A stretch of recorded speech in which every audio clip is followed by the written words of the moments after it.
Bismillahirrahmanirrahim. Assalamualaikum warahmatullahi wabarakatuh. A'udzubillahi minasyaitonirrajim. Bismillahirrahmanirrahim. Wassalatu wassalamu ala asrofil anbiya'i wal mursalin sayyidina wa maulana Muhammadin wa ala alihi wa sahbihi ajma'in, amma ba'du.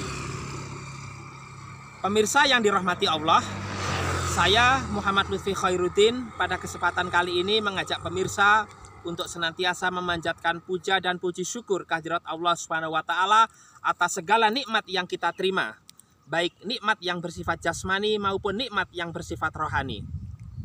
Kemudian sholawat dan salam marilah selalu kita haturkan kepada junjungan kita Nabi besar Muhammad SAW yang kelak kita harapkan syafaat beliau di hari kiamat.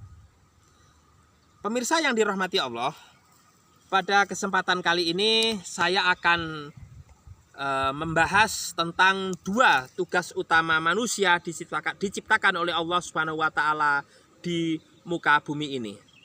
Dua tugas itu adalah yang pertama, kita bertugas untuk menyembah kepada Allah, beribadah kepada Allah. Kemudian yang kedua, tugas kita adalah sebagai khalifah, sebagai pemimpin, sebagai pengelola, sebagai pengatur kemakmuran, kesejahteraan di muka bumi ini. Yang pertama, tugas manusia untuk beribadah, menyembah kepada Allah Subhanahu wa taala sebagaimana firman Allah Subhanahu wa taala dalam surat Az-Zariyat ayat 56, A'udzubillahi minasyaitonirrajim. Bismillahirrahmanirrahim. Wa ma khalaqtul jinna wal insa illa liya'budun. Dan aku Allah tidak ciptakan manusia dan jin kecuali untuk menyembahku. Demikian firman Allah. Beribadah pemirsa, itu dari kata abdun, artinya kita sebagai hamba menyembah kepada Allah, kepada sang khalik, kepada sang pencipta. Kita ini makhluk yang lemah, sedangkan Allah itu al-qawiyyu, maha kuat. Artinya apa? Kita harus berserah diri, bertawakal kepada Allah, menyembah kepada Allah, tidak kepada selainnya. Tidak boleh menyekutukan Allah, karena itu merupakan perbuatan syirik, dosa yang tidak diampuni oleh Allah Subhanahu wa taala. Itu hanya dosa syirik kalau kita mau bertaubat.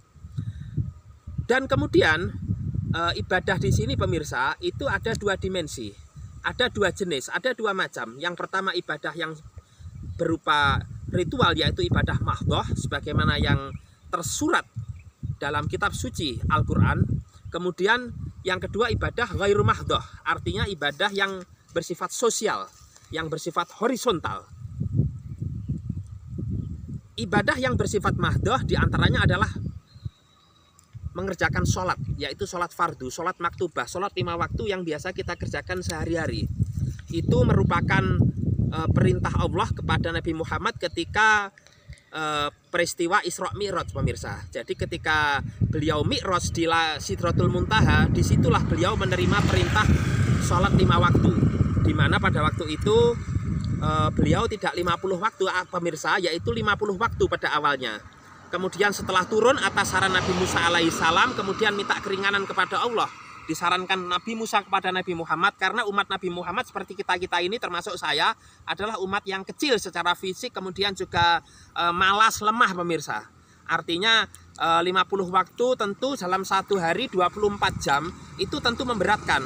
Oleh karena itu Rasulullah minta keringanan kepada Allah, akhirnya dipotong berangsur-angsung 5 waktu, 50 waktu menjadi 45, menjadi 40, menjadi 35, menjadi 30, kemudian menjadi 25, 20, 15, 10, dan terakhir 5 waktu. Ketika 5 waktu pun Nabi Musa menyarankan Nabi Muhammad untuk minta keringanan, tapi karena Nabi Muhammad malu pemirsa, akhirnya tetap menjadi 5 waktu sampai dengan sekarang. Jadi Islam itu pas pemirsa, kalau di kepanjangannya itu I itu Isya, S itu subuh, L itu luhur, A itu asar, M-nya maghrib. Itu luar biasa. Itu ibadah sholat, ibadah mahdhah. Kita harus beribadah pemirsa, karena ini salah satu tujuan Allah menciptakan manusia di muka bumi. Kemudian yang kedua ibadah mahdhah, yaitu mengeluarkan zakat. Zakat sebagaimana pemirsa ketahui, ada zakat fitrah yang kita keluarkan setahun sekali, biasanya ketika bulan Ramadan menjelang Idul Fitri. Kemudian ada zakat mal, yaitu zakat harta yang dikeluarkan ketika harta kita mencapai nisab, mencapai ukuran yang ditentukan dalam syariat, dalam fikih misalnya, ilmu fikih. Nah, Kemudian selanjutnya ibadah mahdoh yaitu puasa. Puasa di bulan suci Ramadan. Jadi Allah berfirman dalam surat Al-Baqarah ayat 183 yang sangat terkenal, yaitu ya ayyuhalladzina amanu kutiba alaikumusyamu kama kutiba alal ladzina min qablikum la'alakum tattaqun. Itu dasar kita diperintahkan untuk berpuasa di bulan Ramadan 1 bulan penuh, pemirsa. Itu termasuk ibadah mahdoh. Kemudian selanjutnya yaitu mengadakan perjalanan ke Baitullah, yaitu pergi haji, pemirsa. Tetapi hanya bagi yang mampu. Baik mampu yang bersifat fisik, kemudian harta, maupun yang lain. Walillah, Allah berfirman, walillahi ala nasi hijjul baiti manistato'a ilaihi sabila. Dan kepada Allah bagi yang mampu mengadakan perjalanan ke Baitullah, pemirsa. Nah itu.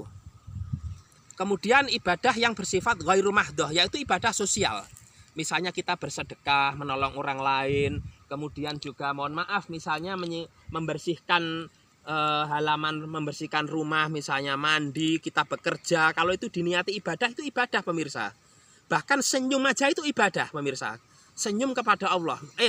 Senyum kepada sesama manusia, pemirsa. Artinya karena daripada cemberut, pemirsa, kita membuat orang senang itu senyum. Asal tidak senyum sendiri. Kalau senyum sendiri nanti gila, pemirsa. Iya kan? Nah, itu. Artinya ibadah ghairu mahdoh ini sifatnya sangat luas sekali. Artinya pemirsa bisa kembangkan apa saja itu. Dan innamal amalu binniyah tentunya. Jangan lupa pemirsa, ketika mengerjakan sesuatu tergantung niatnya. Karena itu niatilah ibadah, bekerja misalnya. Supaya tidak sia-sia. Supaya ibarat peribahasa itu apa? Menyelam sambil minum, pemirsa.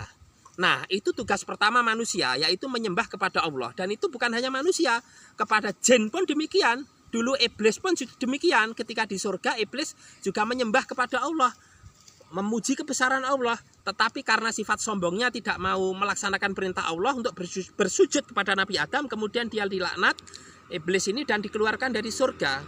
Karena sombong itu hanya hak prerogatif Allah Subhanahu wa taala sebagai sang Khalik, sebagai sang pencipta. Kita sebagai hambanya tidak boleh mengambil hak Allah itu. Ketika kita bersifat sombong, maka disitulah sesungguhnya kejatuhan kita itu pasti. Karena Allah tidak menyukai orang-orang yang bersifat sombong. Innallaha la yuhibbul mutakabbirin. Allah tidak menyukai orang-orang yang sombong atau mukhtalin fakhur, yang sombong dan membangga-banggakan diri, pemirsa. Oleh karena itu, jangan lupa pemirsa, kita senantiasa beribadah kepada Allah. Terutama ibadah-ibadah yang sifatnya mahdoh. Karena itu tugas kita yang pertama. Kemudian tugas kita yang kedua, yaitu sebagai khalifah, pemirsa. Sebagai pemimpin, khalifatullah fil ard, khalifah Allah di muka bumi. Kita ini wakilnya Allah. Jadi bumi dan segala isinya ini baik buruknya, pemirsa, ini oleh Allah diserahkan kepada kita, kepada manusia. Bukan kepada jin, bukan kepada malaikat. Sebagaimana firman Allah, pemirsa, dalam surat Al-Baqarah ayat 30. A'udzubillahi minasyaitonirrajim. Bismillahirrahmanirrahim. Wa idz qala rabbuka lil malaikati inni ja'ilun fil ardi khalifah. Qalu ataj'alu fiha may yufsidu fiha wa yasfiku dima wa nahnu nusabbihu bihamdika wa nuqaddisu lak. Qalu inni a'lamu ma la ta'lamun. Kemudian Allah berkata kepada para malaikat, sesungguhnya aku akan ciptakan seorang khalifah, seorang pemimpin, pengelola, pengatur di muka bumi ini, yaitu manusia, kita semua, pemirsa. Tetapi kemudian dalam surat itu malaikat protes, malaikat keberatan kepada Allah. Ya Allah, mengapa engkau ciptakan sesuatu yang akan membuat kerusakan dan akan menumpahkan darah? Karena aku, kata malaikat, senantiasa memujinya, wa nusabbihu, senantiasa memujinya, wa nuqaddisu, dan menyucikanmu ya Allah. Kemudian Allah menjawab, a'lamu ma la ta'lamun, aku lebih mengetahui apa-apa yang tidak kamu ketahui. Seketika itu kemudian malaikat itu diam, pemirsa. Kalau bahasa Jawanya itu menengcep begitu. Setelah Allah menjawab itu, artinya apa? Kita memiliki tugas yang amat berat. Yang kedua yaitu sebagai khalifah, pemirsa, mengatur di muka bumi ini. Tentu sesuai dengan kapasitas kita masing-masing. Ada yang kalau dalam negara ada pemimpin misalnya, ada presiden kalau di Indonesia, kemudian ada rakyat misalnya. Pemerintah di situ ada presiden misalnya, kemudian para menteri, ya, kemudian ada gubernur, bupati, wali kota, camat misalnya, kemudian kepala desa atau lurah, kemudian di bawahnya lagi ada ketua RW, kemudian ada ketua RT, sesuai dengan kapasitas minimal bagi diri kita sendiri. Misalnya kita itu pemimpin masing-masing kita, dan kita tentu akan dimintai pertanggungjawaban atas kepemimpinannya itu, pemirsa.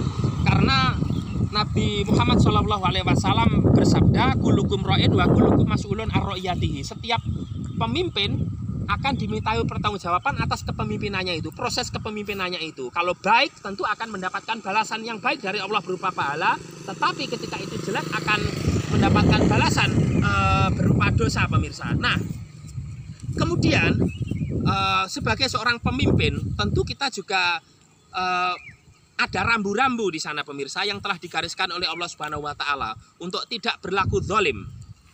Jadi ketika bumi ini baik, tentu ini karena jasa manusia, pemirsa. Karena manusia ini khalifah, pengelola di muka bumi ini. Tapi ketika bumi ini rusak, pemirsa, jangan menyalahkan yang lain itu, menyalahkan malaikat, jin misalnya, apalagi menyalahkan Allah. Yang salah itu ya manusia sebagai khalifah di muka bumi ini. Misalnya ada bencana alam, ya, kemudian apalagi misalnya ada kerusakan, itu karena manusia. Karena kita tidak amanah begitu untuk mengelolanya itu. Mungkin juga kita bersifat dolim, Allah tentu akan membalas itu, pemirsa. Mohon maaf, kita hidup di muka bumi ini sebagai manusia, baik yang sifatnya individu maupun kita sebagai pemimpin, itu oleh Allah senantiasa ada CCTV, pemirsa. Kita dimonitor, dilakukan monitoring, dikontrol, selalu diawasi. Walaupun kita luput dari pengawasan manusia, tapi Allah selalu mengawasi kita, pemirsa. Dan Allah itu sebaik-baik pembalas. Ketika kita itu melakukan perbuatan baik, kita akan dibalas baik. Demikian juga sebaliknya, sekecil apapun itu. Dalam surat Al-Zalzalah jelas di sana dinyatakan, jadi famay ya'mal mithqala dzarratin khairan yarah. Barang siapa yang mengerjakan kebaikan walaupun itu kecil, maka dia akan melihat balasannya. Kalau tidak di dunia nanti, pemirsa, di akhirat atau di alam barzah.